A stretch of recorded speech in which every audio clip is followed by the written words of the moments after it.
speaker talaga. For me, may lagi akong libreng kaalaman about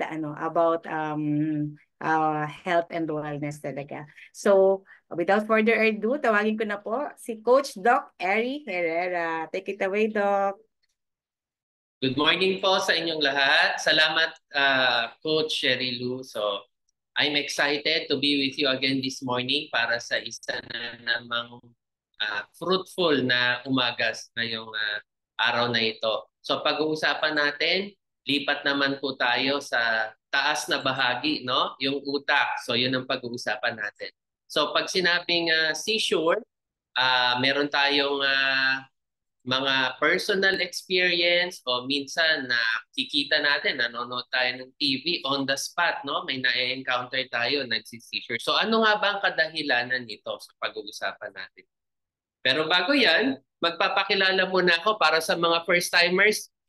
Welcome po sa inyong lahat. Thank you for being with us. So ganito po ako kalaki. Way back 2014, we met Herbalife. Ganyan po ako kalaki. And alam nyo sa ganyang katawan, hindi ko gusto yung pakiramdam ko na madaling napapagod, hinihingal. Feeling ko ang tanda-tanda ako sa ganyang pakiramdam. Sabi ko, ayoko ng ganito. Buti na lang, along the way, na-meet namin ang aming angel, si Mother Arlene. So thank you, Mother. So sabi niya, why don't you give it a try? Kung ano ang maidudulot na maigi or paano kayo matutulungan ni Herbalife. Buti na lang, no? Si wife ko ay nag-insist sa akin. Pinilit niya ako. Sabi niya, itry mo. Bakit hindi mo itry? Wala namang mawawala. So sabi ko, sige. Pero mahirap ba yan? Sabi niya, simple lang. Papalitan lang yung traditional breakfast na nakasanayan natin and subukan natin ano yung magandang maidudulot natin. Buti na lang nakinig ako sa asawa ko. Dahil after 3 days na nagtitake kami ng products, unti-unti gumagaang yung pakiramdam ko, gumagaang feeling ko mas nagiging bata ako. Sabi ko gusto ko yung ganitong pakiramdam. Kaya tinuloy-tuloy namin ang products and up to now, nagte-take po kami, pati yung mga kids namin and yung mga madaling mapagod, nako, nabawasan na po yan. So, and alam nyo ang kagandahan dito sa community na to, full of positive people. Up to now, ang dami ko pang learnings, kaya stick lang po kayo dito. And yung sinasabi, excited kaming lahat. Pupunta kami ng Thailand bukas. Sa mga hindi pa qualified, nako, don't worry. Marami pa. No? Kaya make sure next year kasama na kayo na. No? So, sa ganyan, I lost a total of 22 pounds at 4 inches sa aking katawan. And syempre, yung benefit, no, na feeling ko, mas gumanda yung pakiramdam ko, mas naging healthy, yun yung hindi matatawaran, no, na dulot ng products natin. So enough of that.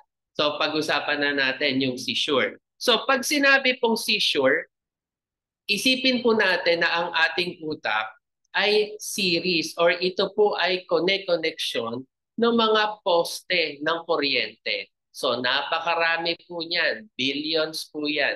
So at itong mga series ng poste nito ay nagko-communicate, no, para mag-relay po ng signal sa isa't isa. So yun po ang normal na daloy ng usapan sa ating utak. So, itong signal, itong daloy ng kuryente na ito, dalawang bagay po ang mahalaga.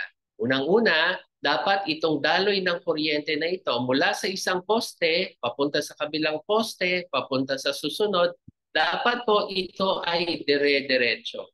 So, yun po yung isang requirement. Pangalawang requirement, dire-diretso siya at the same time, yung daloy ng kuryente ay kontrolado.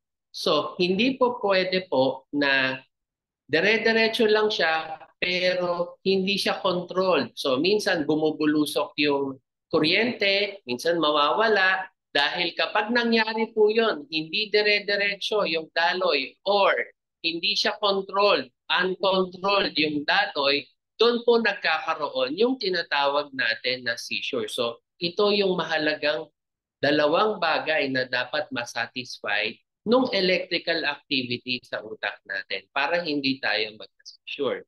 Okay. So again, ano ang seizure? Ito po ay paglalabas ng uncontrolled electrical activity mula sa isang brain cell papunta sa kabila. So yun po yung seizure in simple terms. So ang manifestation o ang sintomas na nangyayari sa isang tao na nagkakaroon ng seizure ay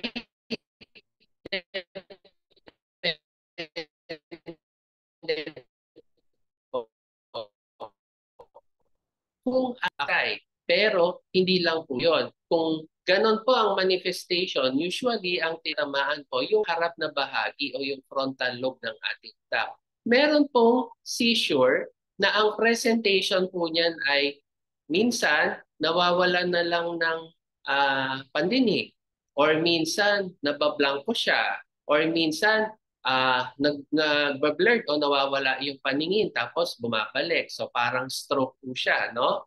So depende po kung ano yung parte ng katawan, yun po yung magmamanifest. Kaya nga po, ang isang taong nagsisisure, pag prinisinta po yan sa ospital, kailangan malaman, ito ba ay simpleng seizure? Ito ba ay stroke na tinatawag? So, may mga laboratory po na ginagawin. Pwede magpa-CT scan ng utak, pwede magpa-MRI, or minsan pwede yung electrical activity, yung EEG na tinatawag. And from there, doon po magde-decide yung doktor kung anong most likely nangyari doon sa ating pasyente. So hindi lahat po ng seizure ay nangingisay dahil yung iba po ay iba ang manifestation. Minsan nawawalan lang ng panghang. No? Okay. So kailan natin masasabi na ito ay seizure or epilepsy? So pag sinabi kong seizure, ito po ay acute or ibig sabihin biglaan. Ang duration po nito, ang tagal nito, maiksi lamang po. And ito po, kapag nangyari sa isang tao, merong nasisisi kung bakit siya nag-seizure. May dahilan. Pwedeng abnormal yung kanyang liver function, abnormal yung kanyang kidney function, or minsan merong hormonal problem, or minsan may bukol sa brain. So marami pong dahilan.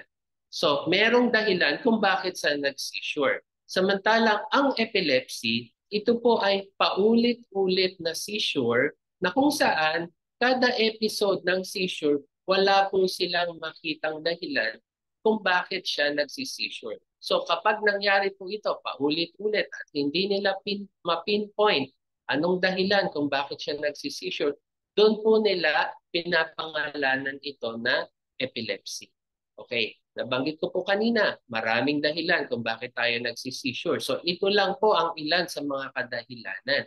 So ang isa po ay autoimmune, yung mga ito po ay karamdaman na kung saan yung sarili nating immune system ay sinisira yung sarili nating depensa.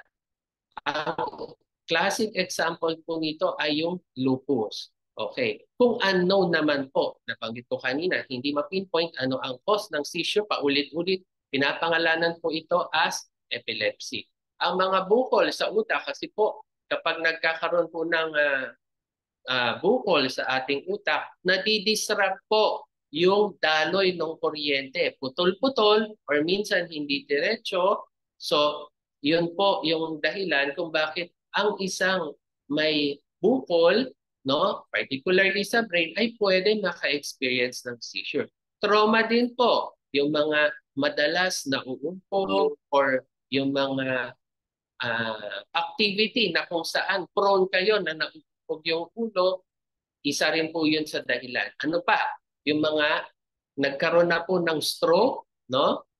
Classic example nito is yung mga, kasi sa stroke po, ang nangyayari minsan, namamatay yung area ng utak. So kung patay po yung area, wala rin pong dumadaloy na electrical activity na kuryente dun sa parte ng brain. Kung kaya, nadi-disrupt or basic requirement, kailangan dire-diretso. So putol-putol po yung dapat spontaneous na daloy ng kuryente. Kung kaya ang mga na-stroke, prone din po siya magka-develop ng seizure.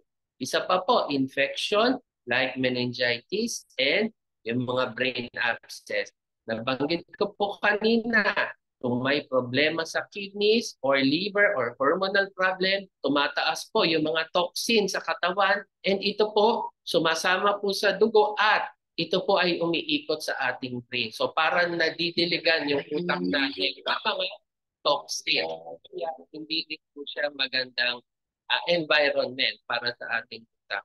Yung mga gamot din po like aspirin, mga penicillin, and yung mga pain relievers like opioids. Yun po ay isa rin sa mga kadahilanan kung bakit pwede mag-seizure ang isang tao. So, ano ba ang mga common triggers? So, ito yung mga dapat nating iiwasan.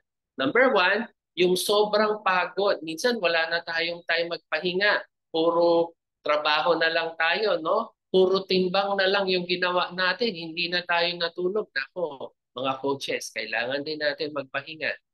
Sa work, kailangan din natin magpahinga. Ano pa? Yung heavy alcohol use is also considered a trigger kung bakit nagsisisure.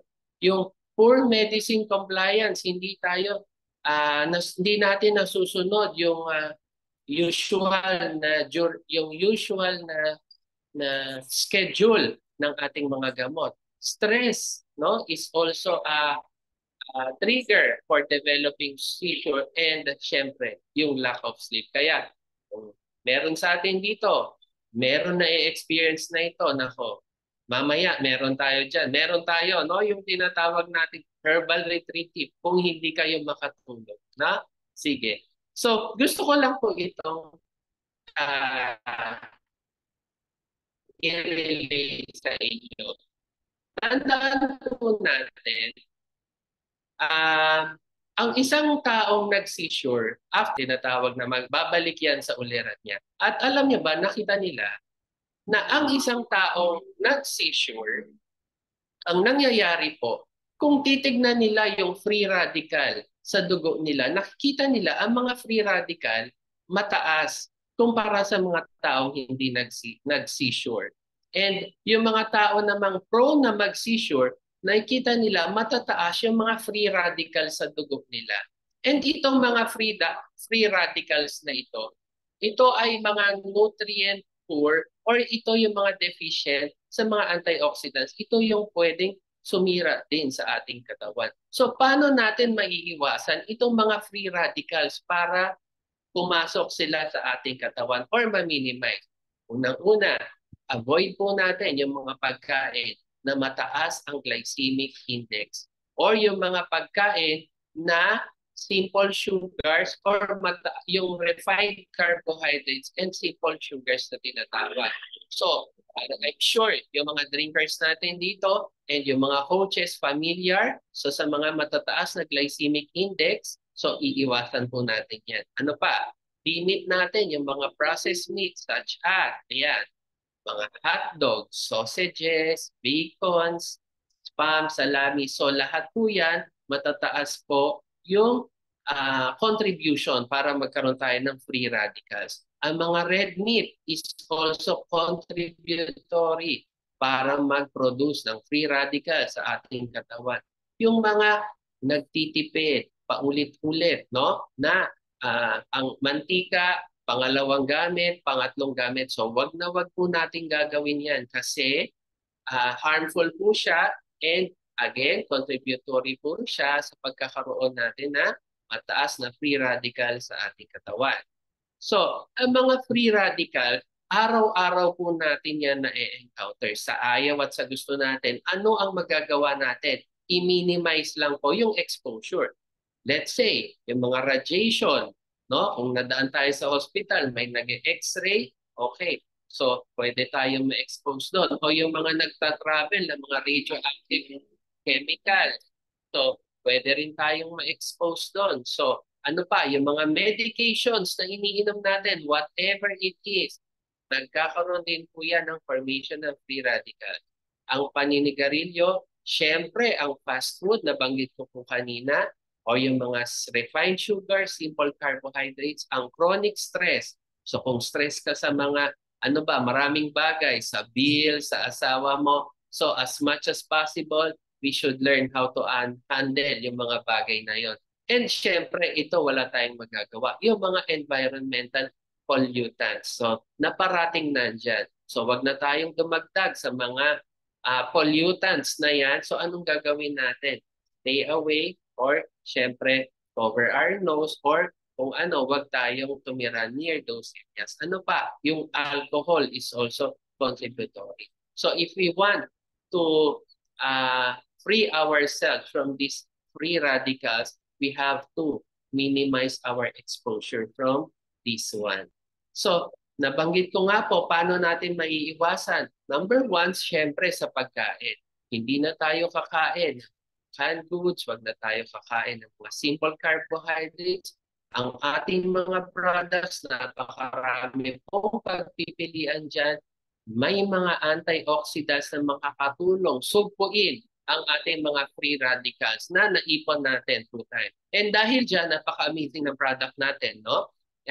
In-award tayo as super brands in the Philippines. Ibig sabihin ng super brand, ginagampanan ni Herbalife ang kanyang misyon, ang kanyang tungkulin, no? To provide good nutrition sa ating mga Pilipino. And hindi lang yan, dahil in-award tayo as number 1 in the world when it comes to meal replacement and protein supplements combined. Number 1 din in weight management and well-being and active and lifestyle nutrition. Kaya ano pa nga ba ang sagot natin? Let's say yes to being number 1 in the world and let's say yes to good nutrition. To good nutrition. And with that, back to you, Coach Sherry Lou. And see you again next time. See you po sa bangko. Makita-kita tayo. Ayan.